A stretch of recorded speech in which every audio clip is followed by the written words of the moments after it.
You see Butch here? Let's talk some action. This night I'll never forget. I was hanging out in the bowling alley. It was early, 10:30, 11 o'clock, and there was actually, well, there was two or three matches going. Uh, a lot of guys hanging out, the bookies, the Shylocks, the lawyers, the gangsters, the this, the that, the bots, and they're all just having a burger, having a beer, or whatever it might be, waiting for the big action to start. Anyway, all of a sudden the door opens up and this guy walks in. I tell you, all the eyes in the place just instantly went to him. Uh, he looked kind of like Elvis. Yeah, he did. Uh, if anything, he was actually dressed better than Elvis. You know, regular street clothes, loads of jewelry. Not that that's what Elvis did, but that's what this guy. His name was Lee. That that was Lee. Uh, beautiful walking cane he had, a Philly cheroot in his mouth, these fantastic designer sunglasses, uh, big belt with a buckle and kind of a ruffled shirt and this and that. I mean, what a scene, what a scene. He walks directly over to me as though we knew each other. I never saw him before in my life. And he just goes, "What's going on tonight? Anything happening?" So I'm saying to myself, well, maybe I just looked the part. I don't know. But anyway, we got into a conversation, and there was one match going on that was pretty significant. So we actually started betting against each other. And we really got into a few kind of cool conversations. And I just asked him who he was, where he's from, what he's doing. Actually, he was kind of vague. I wasn't getting any real straight answers, except that he likes the action, which he did. A couple hours later, one of the guys made a remark, you know, they try to kind of get to him with the Elvis look, this, that, the other thing, but this was a guy you couldn't get to, let me tell you. Lee had a stare that could be like cold steel coming out of his eyes if he thought you were messing with him. And he had character. Let me tell you something. This guy had personality. He had character, and obviously, this man here was a natural born leader. And I just couldn't peg him for what he actually did. One guy was asking him if he did Elvis shows, and he basically he said to me, "Is that guy kidding? I never sang a song in my lifetime." Well, okay, but whatever. For quite some time after this,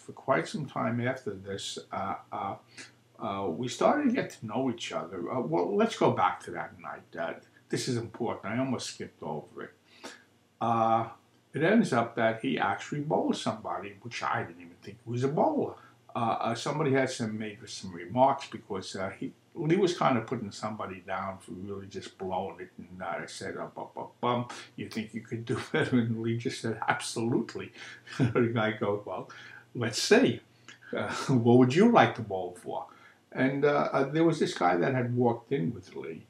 Now, I don't know if it was his bodyguard. I don't know what this guy was. I don't even think he needed a bodyguard, to tell you the truth.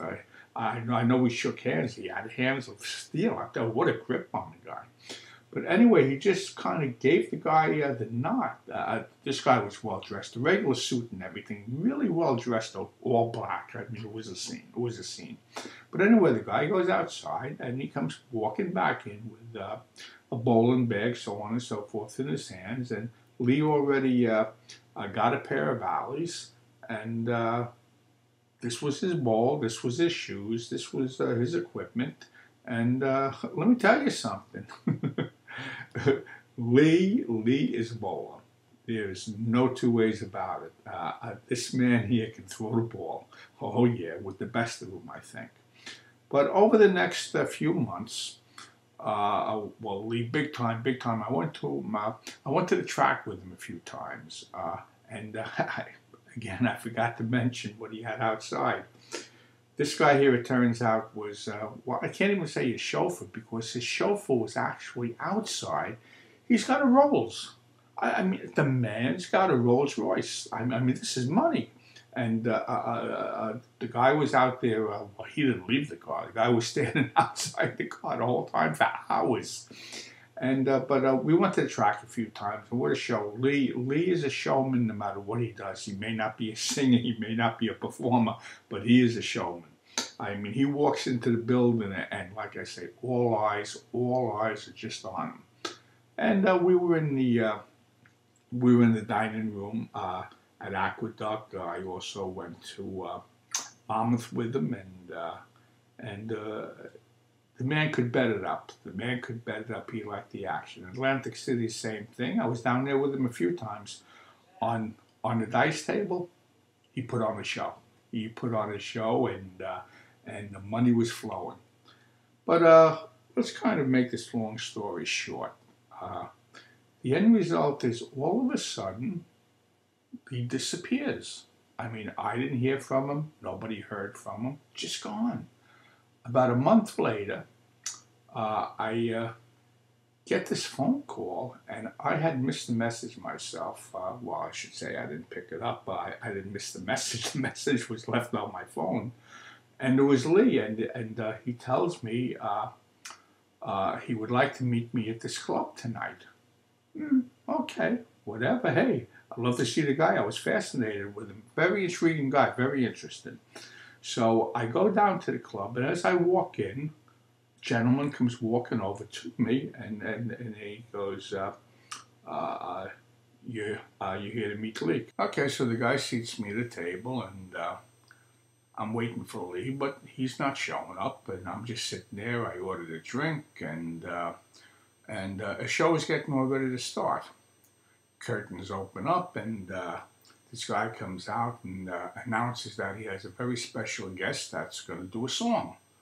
All of a sudden, here comes Lee walking on stage. I can't believe my eyes. Well, let me tell you something. He did a song. I mean, if I closed my eyes, I would have sworn it was Elvis. I mean, even with my eyes open, I would have sworn it was Elvis. He took command of that stage like Elvis never even has. I mean, talking about a performer, he owned the place. The place goes ape, it goes wild. I stand up, I'm clapping myself.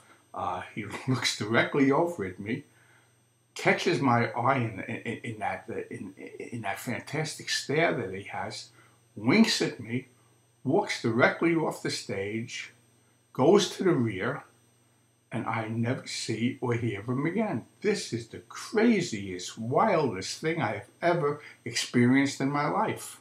Let me tell you something. If I didn't know better, the whole thing would have been a daydream. I mean, I'm talking about from the first day I met him, all of the great times we had, the experiences. It's all a daydream, maybe. I really don't know, but I will tell you one thing. This would make a fantastic movie, except there's something very, very strange going on here, let me tell you.